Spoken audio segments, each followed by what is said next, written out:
aya nĩ andũ arĩa makoragwo na thĩna wa kũigua kũrĩa matabanĩtie mũrũrũngano wa thayũ wa kwenda thirikari hamwe na mũingĩ kũmakũrana kuona nao no andũ ta arĩa angĩ. Kũgerera gĩkundi kĩa andũ arĩa mataiguaga gĩa gũkũ bũrũri-inĩ, andũ makĩria ma 300 arĩa marĩ na thĩna wa kũigua nĩ magunĩkĩte na njĩra cia ũrĩa mangĩambĩrĩria biacara mahote kwĩrũgamia.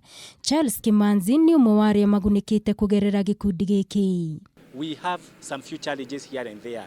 Access to information. Always we get information when it is late.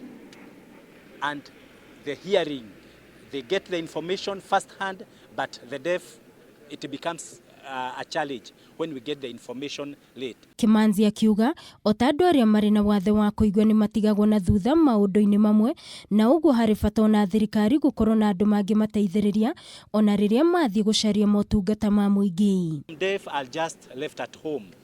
The children do not go to school. You know, they don't see, the parents do not see that this child has a future.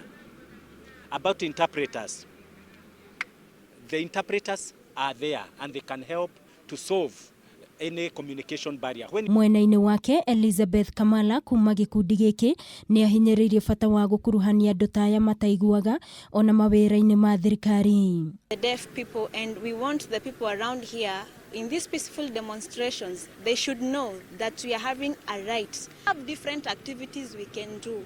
We are not different from other people. Don't lock us in the houses. Open them for us. Kamala akiuga gĩkundi gĩkĩ nĩ kĩrĩteithagia andũ ta aya na andũ a kũmataũrĩra na mũno rĩrĩa marĩ na macira igoti-inĩ.